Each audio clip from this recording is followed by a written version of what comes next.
El caso de Tsutomu Miyazaki es uno de los crímenes más perturbadores en la historia criminal de Japón.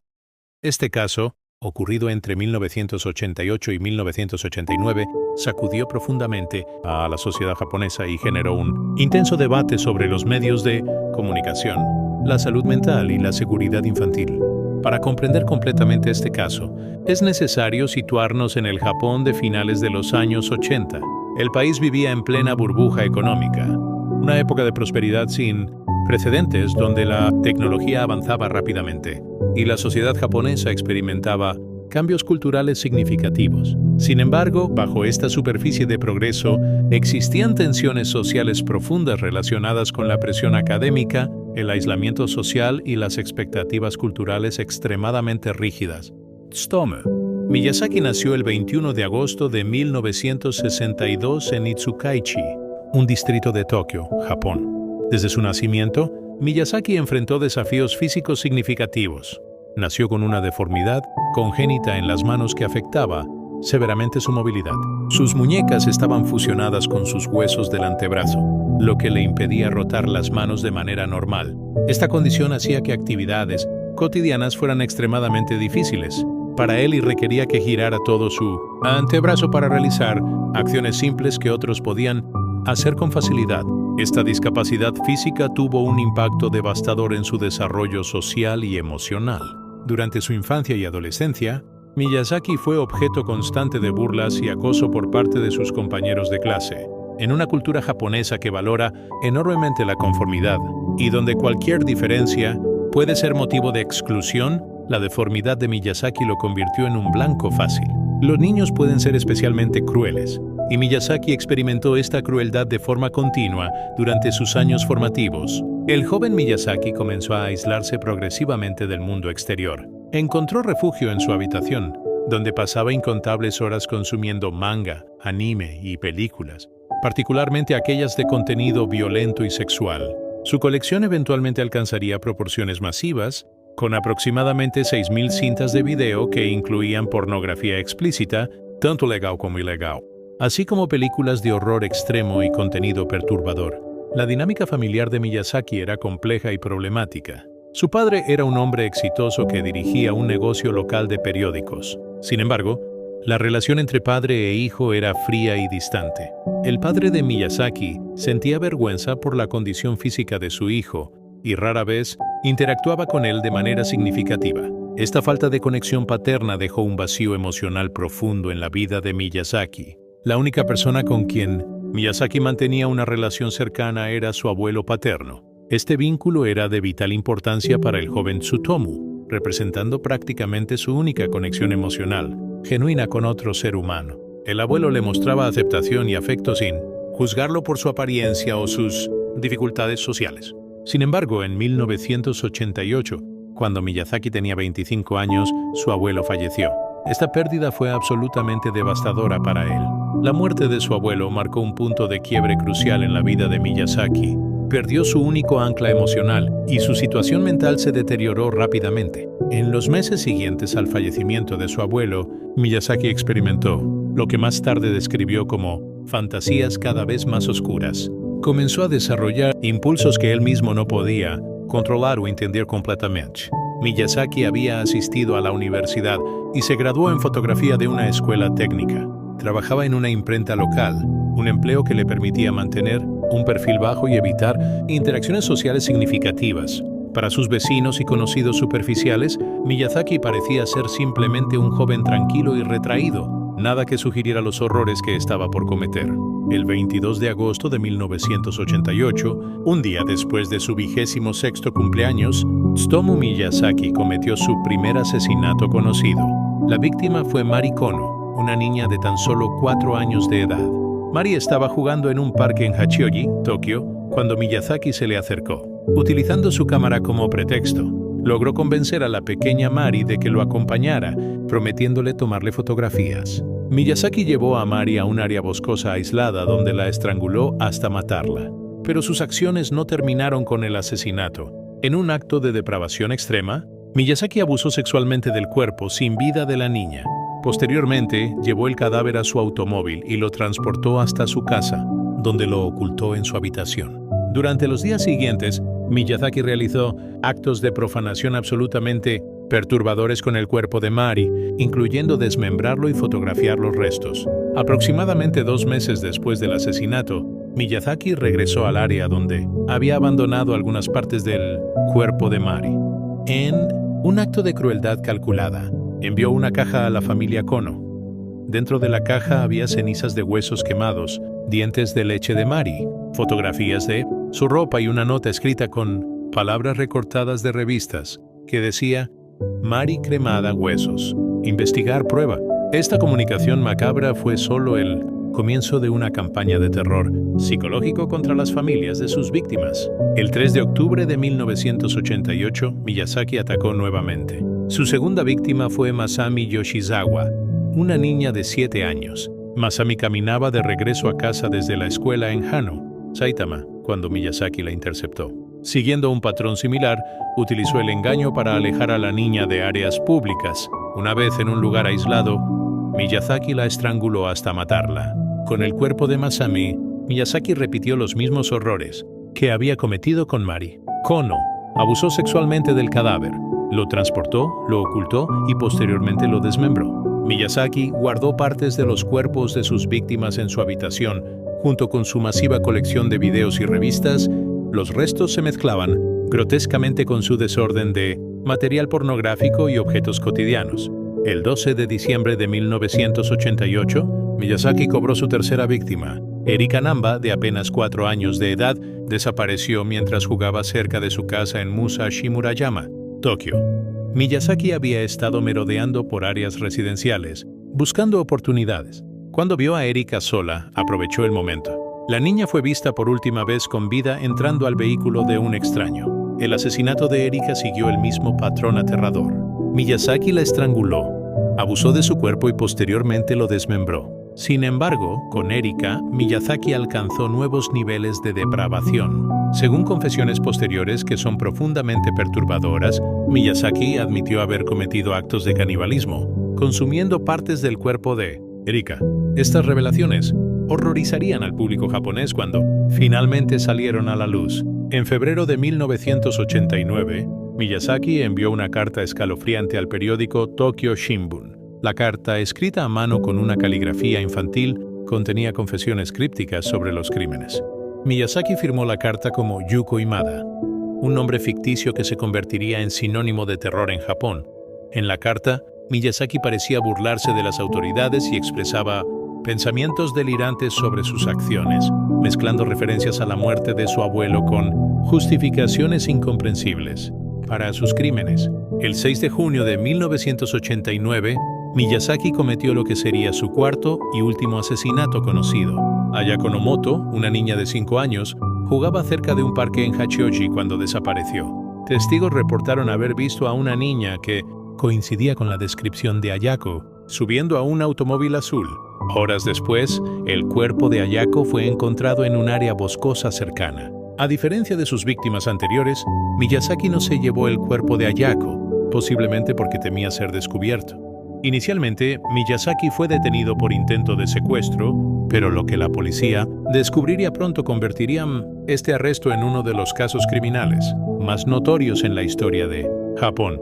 Cuando los investigadores registraron el automóvil de Miyazaki, encontraron evidencia perturbadora: fotografías de niñas pequeñas en poses comprometedoras, ropa interior infantil y otros objetos que inmediatamente levantaron alarmas. Con una orden de cateo, la policía procedió a registrar la casa de Miyazaki, específicamente su habitación. Lo que encontraron allí los dejaría marcados para siempre. La habitación de Miyazaki era una cámara de horrores. Había aproximadamente 6,000 videocasetes apilados por todas partes, muchos conteniendo pornografía ilegal, incluyendo material que involucraba a menores. Entre los videos, la policía encontró algo mucho más perturbador: restos humanos, huesos, dientes, fragmentos de ropa manchados de sangre y fotografías Polaroid que documentaban sus crímenes en detalle gráfico.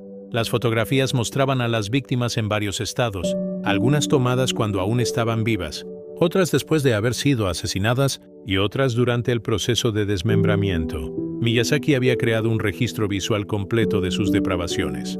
Los investigadores también encontraron un diario detallado donde Miyazaki había documentado sus pensamientos, fantasías y acciones. La familia de Miyazaki, cuando fue interrogada, expresó shock y negación absolutos. Afirmaron no haber tenido idea de lo que estaba ocurriendo en la habitación de Tsutomu. El padre, en particular, pareció estar en un estado de incredulidad total. La familia vivía en una desconexión tal que Miyazaki había podido mantener restos humanos en su habitación sin que nadie lo notara o investigara. Inicialmente, Miyazaki fue detenido por intento de secuestro, pero lo que la policía descubriría pronto convertiría este arresto en uno de los casos criminales más notorios en la historia de Japón. Cuando los investigadores registraron el automóvil de Miyazaki, encontraron evidencia perturbadora: fotografías de niñas pequeñas en poses comprometedoras, ropa interior infantil y otros objetos que inmediatamente levantaron alarmas. Con una orden de cateo, la policía procedió a registrar la casa de Miyazaki, específicamente su habitación. Lo que encontraron allí los dejaría marcados para siempre. La habitación de Miyazaki era una cámara de horrores. Había aproximadamente 6.000 videocasetes apilados por todas partes, muchos conteniendo pornografía ilegal, incluyendo material que involucraba a menores. Entre los videos, la policía encontró algo mucho más perturbador: restos humanos, huesos, dientes, fragmentos de ropa manchados de sangre y fotografías Polaroid que documentaban sus crímenes en detalle gráfico. Las fotografías mostraban a las víctimas en varios estados, algunas tomadas cuando aún estaban vivas, otras después de haber sido asesinadas y otras durante el proceso de desmembramiento. Miyazaki había creado un registro visual completo de sus depravaciones. Los investigadores también encontraron un diario detallado donde Miyazaki había documentado sus pensamientos, fantasías y acciones. La familia de Miyazaki, cuando fue interrogada, expresó shock y negación absolutos. Afirmaron no haber tenido idea de lo que estaba ocurriendo en la habitación de Tsutomu. El padre, en particular, pareció estar en un estado de incredulidad total. La familia vivía en una desconexión tal que Miyazaki había podido mantener restos humanos en su habitación sin que nadie lo notara o investigara. El caso contra Miyazaki era abrumadoramente sólido. La evidencia física era irrefutable. Las fotografías documentaban sus crímenes en detalle gráfico. Los restos encontrados en su habitación coincidían con las víctimas desaparecidas. Su propio diario contenía confesiones. Los testigos podían colocarlo en las escenas de los secuestros. No había posibilidad de defensa creíble. Miyazaki fue formalmente acusado de 4 cargos de asesinato, abuso sexual de menores, profanación de cadáveres, secuestro y varios otros cargos relacionados. El caso atrajo atención mediática masiva sin precedentes en Japón. Los medios lo apodaron el otaku asesino y el asesino de niñas pequeñas, nombres que se quedarían con él para siempre. El juicio de Tsutomu Miyazaki comenzó en 1990 y se convertiría en uno de los procesos judiciales más seguidos en la historia judicial japonesa. Las audiencias del tribunal estaban llenas de reporteros, familiares de las víctimas, psicólogos, expertos legales y ciudadanos comunes que querían presenciar la justicia siendo servida a este monstruo. La fiscalía presentó un caso meticuloso y devastador contra Miyazaki. Mostraron las fotografías que él mismo había tomado, aunque versiones editadas para proteger la dignidad de las víctimas. Presentaron evidencia forense vinculándolo definitivamente a cada uno de los asesinatos. Llamaron a expertos que testificaron sobre la brutalidad de los crímenes. Presentaron el diario de Miyazaki con sus propias confesiones escritas. Los familiares de las víctimas testificaron sobre el impacto devastador de los crímenes. Los padres de Marikono describieron la agonía de no saber qué le había pasado a su hija durante semanas, y luego el horror renovado de recibir la caja con sus restos.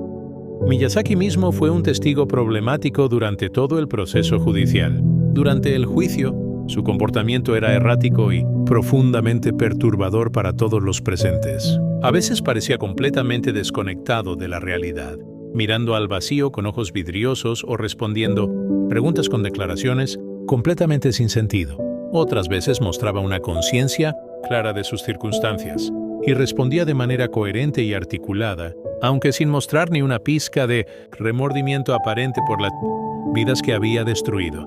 Cuando se le preguntó sobre sus víctimas, Miyazaki raramente mostraba emoción.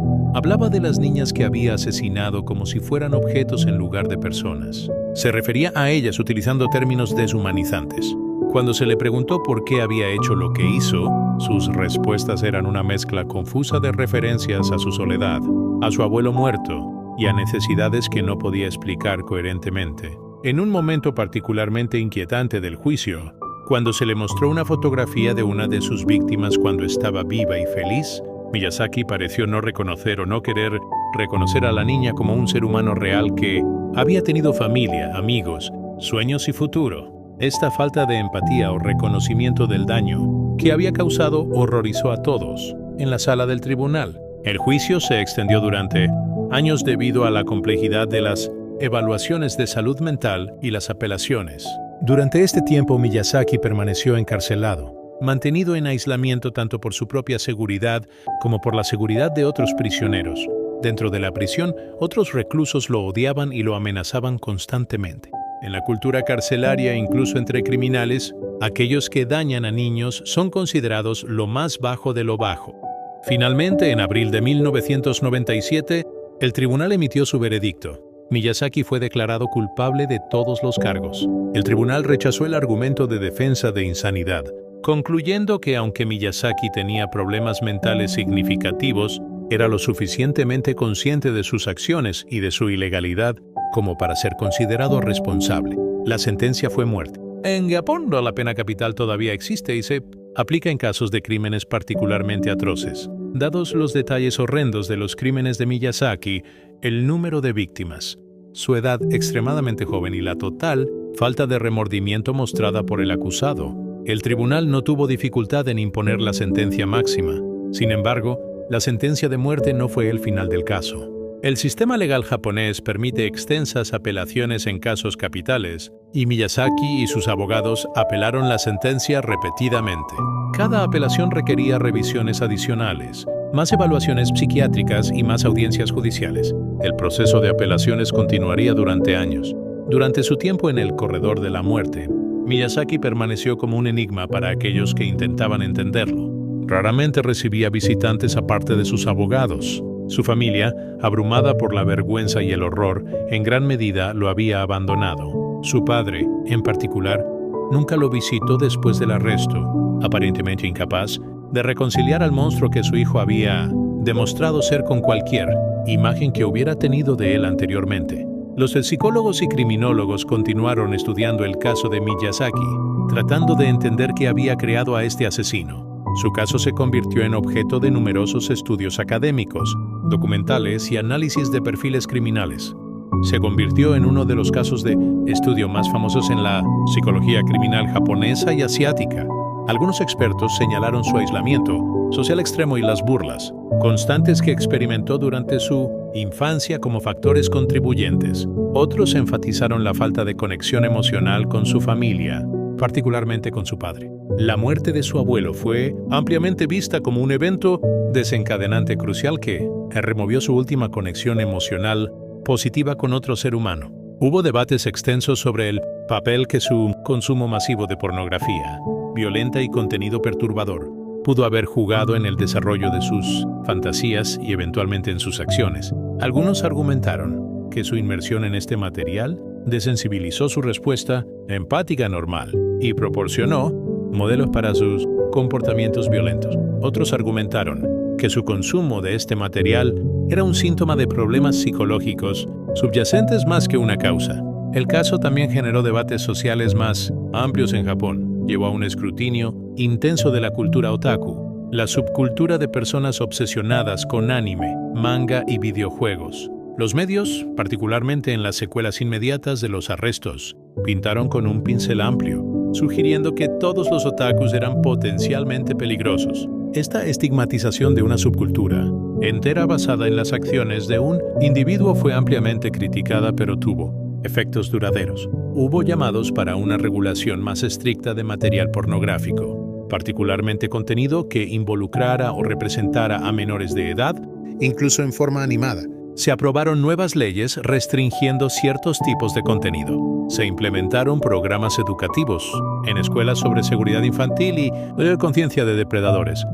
El caso también llevó a discusiones sobre acoso escolar y aislamiento social. Algunos comentaristas sociales argumentaron que la sociedad japonesa necesitaba abordar mejor cómo trata a aquellos que son diferentes, ya sea física, mentalmente o socialmente. Argumentaron que la exclusión sistemática de individuos como el joven Miyazaki crea condiciones que pueden contribuir al desarrollo de individuos peligrosos y socialmente alienados. Sin embargo, otros rechazaron firmemente cualquier intento de explicar o contextualizar los crímenes de Miyazaki de maneras que pudieran parecer excusarlos o minimizarlos. Argumentaron que millones de personas experimentan burlas, aislamiento social, pérdidas familiares y consumen medios cuestionables, sin convertirse en asesinos seriales de niños. Insistieron en que Miyazaki hizo elecciones conscientes de cometer actos malignos y debía ser considerado plenamente responsable. Las familias de las víctimas vivieron con dolor permanente. Los padres de Mari, Masami, Erika y Ayako nunca pudieron recuperarse completamente de la pérdida de sus hijas de maneras tan horribles. Algunos se convirtieron en defensores de la seguridad infantil y de leyes más estrictas contra depredadores sexuales. Otros se retiraron de la atención pública, tratando de reconstruir sus vidas destrozadas en privado. El proceso de apelación finalmente se agotó en 2006, cuando la Corte Suprema de Japón confirmó la sentencia de muerte de Miyazaki. Todos los desafíos legales posibles habían sido agotados. La sentencia se mantuvo. Miyazaki permanecería en el corredor de la muerte esperando ejecución. En Japón, los prisioneros en el corredor de la muerte no son informados de su fecha de ejecución con anticipación. Viven en un estado de incertidumbre perpetua, sin saber si cada día podría ser su último. Esta práctica es controvertida, con críticos argumentando que constituye tortura psicológica, pero se mantiene como parte del sistema de justicia japonés. Miyazaki pasó años en este estado de espera. Durante este tiempo, reportes indicaban que su salud mental continuó deteriorándose. Se volvió cada vez más retraído y delirante. Raramente hablaba con los guardias. Pasaba sus días en una pequeña celda, aislado de otros prisioneros, sin actividades significativas para ocupar su tiempo. El 17 de junio de 2008, casi 19 años después de su arresto, Tsutomu Miyazaki fue ejecutado por ahorcamiento en el centro de detención de Tokio. Tenía 45 años de edad. Según la práctica japonesa, fue notificado de su ejecución solo horas antes de que ocurriera. No se reportaron últimas palabras significativas. La ejecución de Miyazaki fue ampliamente reportada en los medios japoneses. Para muchos, representaba un cierre final de un capítulo oscuro en la historia japonesa. Las familias de las víctimas expresaron sentimientos mixtos. Algunos sintieron que la justicia finalmente había sido servida. Otros señalaron que ninguna ejecución podría traer de vuelta a sus hijas o reparar el daño que se había hecho. El legado del caso de Tsutomu Miyazaki persiste hasta el día de hoy en Japón. Sigue siendo uno de los casos criminales más notorios y estudiados en la historia japonesa moderna. Su nombre se ha convertido en sinónimo de mal puro para muchos japoneses. El caso continúa siendo referenciado en discusiones sobre seguridad infantil, salud mental, cultura otaku y pena capital. Para los criminólogos y psicólogos, el caso representa un ejemplo extremo de cómo múltiples factores pueden converger para crear un asesino serial. Lo que es indiscutible es el sufrimiento inmenso que Miyazaki causó. 4 niñas pequeñas tuvieron sus vidas arrebatadas de la manera más horrible imaginable. 4 familias fueron destrozadas de maneras de las que nunca se recuperaron completamente. Comunidades enteras vivieron con miedo. La sensación de seguridad de toda una nación fue sacudida. Mariko no tenía solo 4 años cuando fue asesinada. Nunca aprendería a leer bien. Nunca iría a la escuela secundaria. Nunca experimentaría el primer amor. Nunca tendría una carrera o formaría su propia familia. Todo su potencial, todas las posibilidades de su vida, fueron borrados por la depravación de un hombre. Masami Yoshizawa tenía 7 años. Era estudiante. Probablemente tenía amigos, pasatiempos, cosas que amaba hacer. Tenía sueños sobre lo que quería hacer cuando creciera. Todo eso fue robado en un acto de violencia horrible. Erika Namba, de 4 años, apenas había comenzado a experimentar el mundo. Su vida fue extinguida antes de que realmente tuviera la oportunidad de vivirla. El horror particular de su asesinato, incluyendo los actos de canibalismo, añade capas de pesadilla a una tragedia ya incomprensible. Ayako Nomoto, de 5 años, fue la última víctima conocida. Su asesinato finalmente llevó a la intensificación de esfuerzos que eventualmente resultarían en la captura de Miyazaki. Pero ese conocimiento ofrece poco consuelo. Otra vida joven, llena de promesa y potencial, fue brutalmente terminada. Cada una de estas niñas era una persona real con personalidad, preferencias, cosas que las hacían reír, cosas que les gustaba comer, juguetes favoritos, personas que las amaban. Reducirlas a estadísticas o víctimas sin nombre sería hacer un desservicio a su memoria. Eran seres humanos reales cuyas vidas importaban, cuyas pérdidas dejaron vacíos permanentes en el mundo. El caso de Tsutomu, Miyazaki representa uno de los ejemplos más oscuros de la capacidad humana para la crueldad. Nos confronta con realidades incómodas sobre los límites de la comprensión psicológica, los desafíos de prevenir crímenes violentos y la existencia de individuos que cometen actos que desafían la comprensión moral. Casi 4 décadas después de estos crímenes terribles, el caso sigue siendo relevante. Se estudia en programas de justicia criminal, se discute en contextos de salud mental y servicios sociales, se referencia en conversaciones sobre seguridad infantil y protección de menores. Y lo más importante, se recuerda como un recordatorio solemne de las vidas jóvenes que se perdieron y del dolor duradero que tal violencia inflige. El caso nos recuerda que debemos permanecer vigilantes en la protección de los más vulnerables entre nosotros. Nos desafía a crear sociedades que identifican y apoyan a individuos problemáticos antes de que se vuelvan peligrosos, mientras respetamos derechos individuales, y nos obliga a confrontar la realidad de que, a pesar de nuestros mejores esfuerzos, el mal extremo a veces existe y debe ser enfrentado con determinación y justicia. Para comprender completamente el impacto psicológico y social del caso, es necesario examinar más profundamente los análisis psiquiátricos que se realizaron. Los expertos que evaluaron a Miyazaki pasaron cientos de horas tratando de desentrañar la mente de este hombre que había cometido actos tan incomprensibles. El Dr. Tsuguo Kaneko, uno de los principales psiquiatras forenses de Japón, pasó extensas sesiones con Miyazaki. En sus informes, describió a un individuo profundamente desconectado de la realidad emocional. Miyazaki podía describir sus crímenes con detalle clínico, casi como si estuviera relatando eventos que le habían sucedido a otra persona. No mostraba signos de culpa genuina o remordimiento. Durante las evaluaciones, Miyazaki frecuentemente hacía referencia a su alter ego Yuko. Imada describía a esta personalidad como una presencia separada que había tomado control de sus acciones. Sin embargo, los psiquiatras notaron inconsistencias en estas descripciones.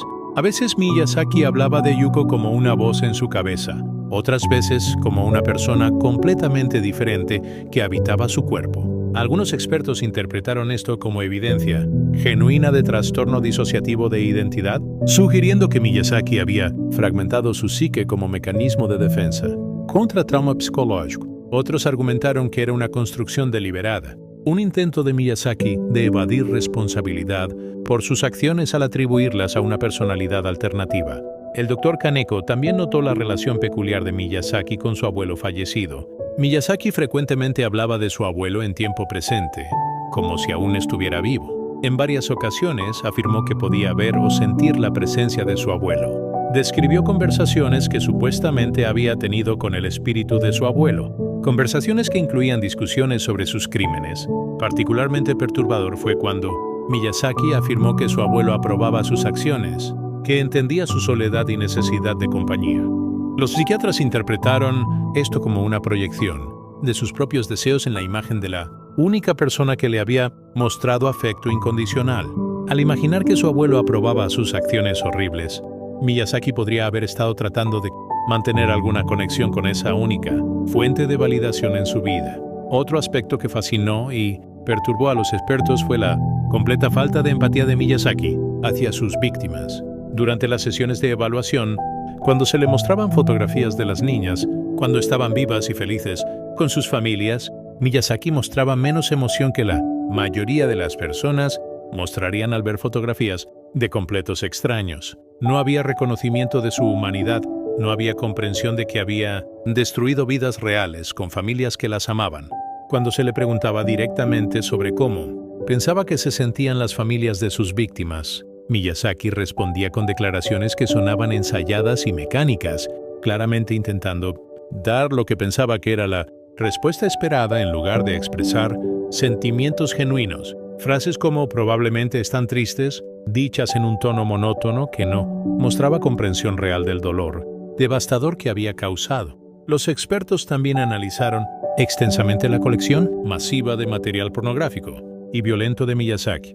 El contenido era progresivamente más extremo, mostrando una escalada clara hacia material cada vez más perturbador y violento. Los primeros materiales en su colección eran relativamente convencionales, pero con el tiempo se habían vuelto cada vez más gráficos, violentos y enfocados en víctimas vulnerables.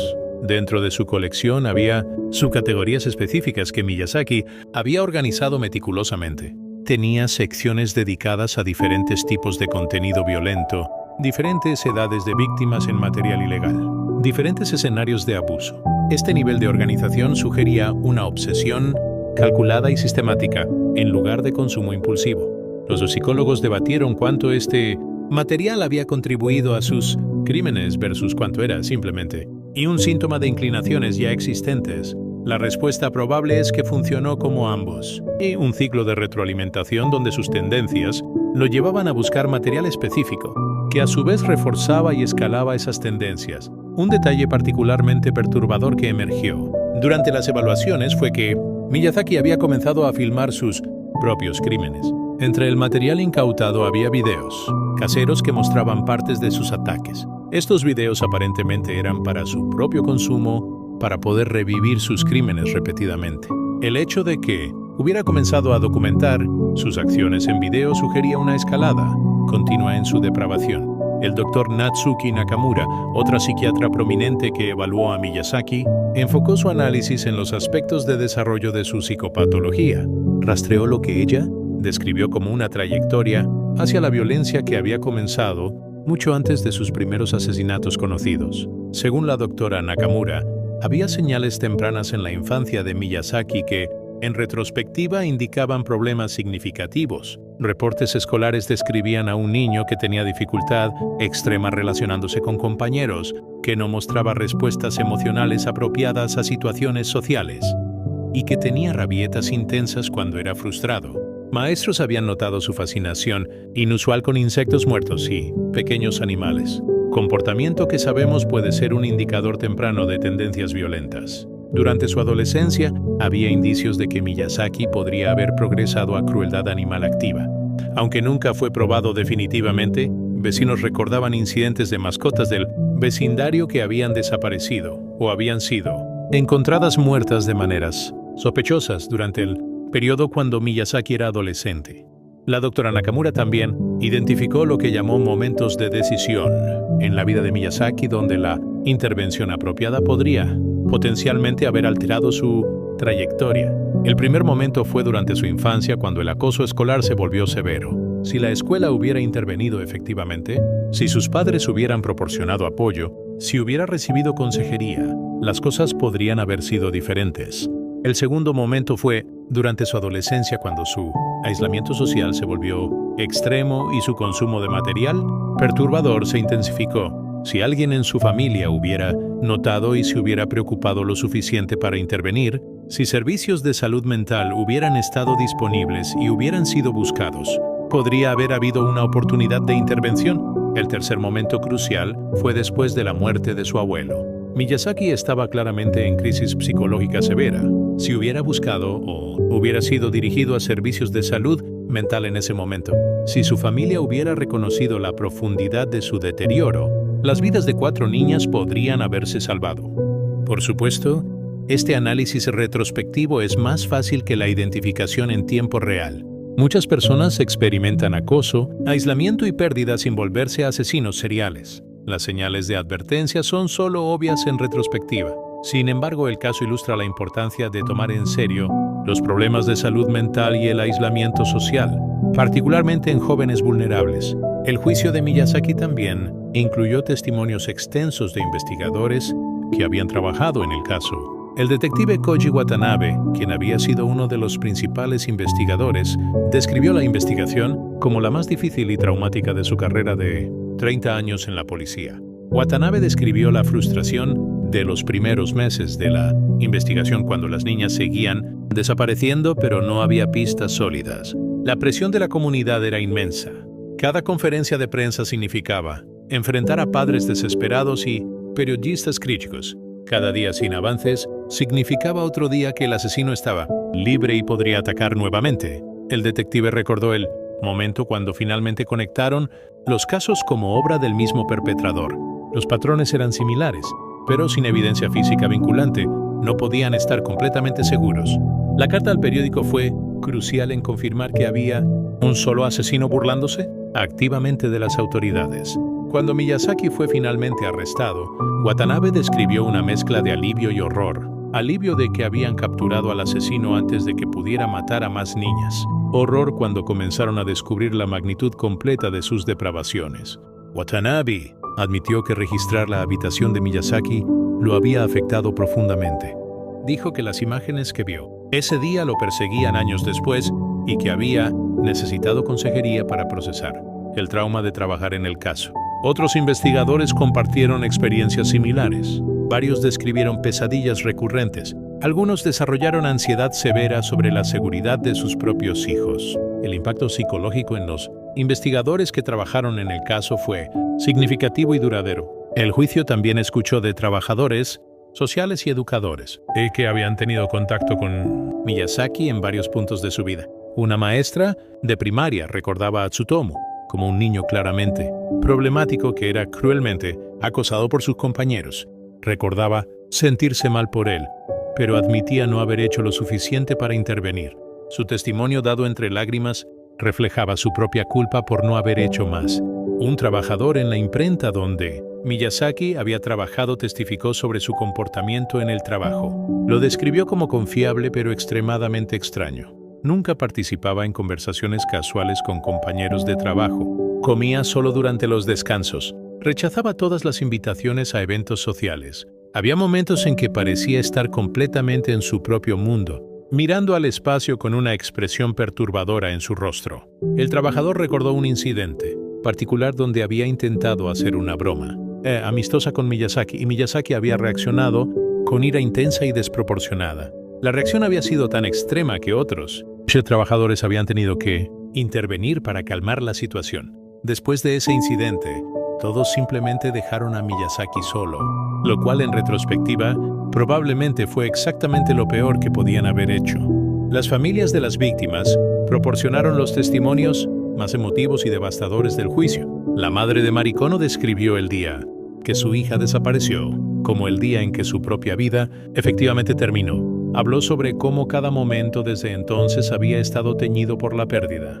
Describió el tormento de no saber qué había pasado durante las semanas antes de que recibieran la caja horrible. Describió cómo recibir esa caja había sido de alguna manera peor que la incertidumbre, porque confirmaba sus peores miedos de la manera más cruel posible. El padre de Mari habló sobre cómo su matrimonio casi no había sobrevivido al estrés y el dolor. Describió cómo él y su esposa habían lidiado con el dolor de maneras diferentes, lo que había creado distancia entre ellos. Habló sobre pensamientos suicidas que había experimentado en los meses después de la muerte de Mari. Solo el sentido de obligación hacia su esposa y la necesidad de ver justicia servida lo habían mantenido con vida. Los padres de Masami Yoshizawa describieron cómo su hija había sido una estudiante brillante con un futuro prometedor. Tenía sueños de convertirse en maestra. Amaba leer y ayudar a otros niños. Todo ese potencial fue borrado en un día. Su madre describió cómo durante años había puesto la mesa para 4 personas en lugar de 3, incapaz de aceptar completamente que su hija se había ido. El padre de Masami habló sobre rabia consumidora que sentía hacia Miyazaki. Admitió abiertamente que si hubiera tenido la oportunidad, habría matado a Miyazaki con sus propias manos. Habló sobre cómo esa rabia había consumido años de su vida, cómo había dañado sus otras relaciones. Estos testimonios de las familias tuvieron un impacto profundo en todos en la sala del tribunal. Muchos espectadores lloraban abiertamente. Incluso algunos de los oficiales del tribunal, entrenados para mantener compostura profesional, mostraban signos visibles de emoción. Los testimonios humanizaban a las víctimas de maneras que las fotografías y evidencia forense no podían. El impacto del caso en la sociedad japonesa más amplia fue profundo y multifacético. En los años inmediatamente después de los arrestos y durante el juicio, hubo un pánico moral significativo centrado en la cultura otaku. Los medios de comunicación presentaban frecuentemente imágenes de la habitación de Miyazaki con sus miles de videos y revistas, usando esto como evidencia de que la cultura anime y manga era inherentemente peligrosa. Programas de televisión presentaban expertos que advertían que los jóvenes que consumían anime y manga estaban en riesgo de volverse violentos o desarrollar tendencias criminales.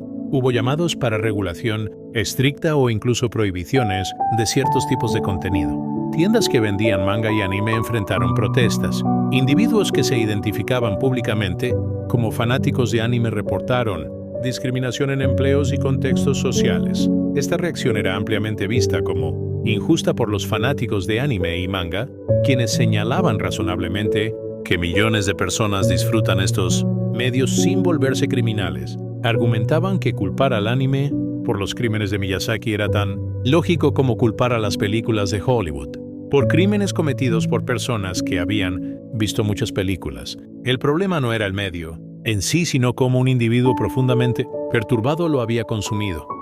Sin embargo, el caso sí llevó a cambios en la industria del anime y manga. Hubo mayor autorregulación, con productores siendo más cuidadosos sobre contenido que podría ser visto como sexualizando a menores incluso en forma animada. Se implementaron sistemas de calificación más claros. Distribuidores fueron más cuidadosos sobre a quién vendían ciertos tipos de contenido. El caso también tuvo impactos significativos en leyes relacionadas con pornografía infantil en Japón. Antes del caso de Miyazaki, Japón tenía leyes relativamente permisivas respecto a representaciones de menores en material sexual, particularmente si las representaciones eran dibujadas o animadas en lugar de fotografías de niños reales. El caso proporcionó impulso para reformas legislativas. En 1999, Japón aprobó su primera ley comprensiva contra pornografía infantil, prohibiendo producción, distribución y posesión de material pornográfico que involucrara a niños reales.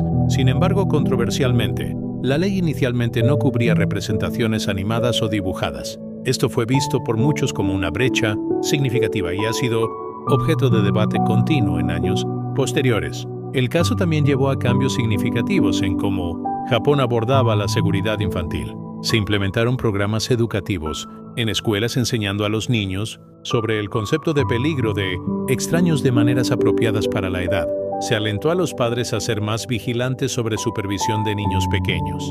Las comunidades organizaron grupos de vigilancia de vecindarios enfocados específicamente en proteger a los niños.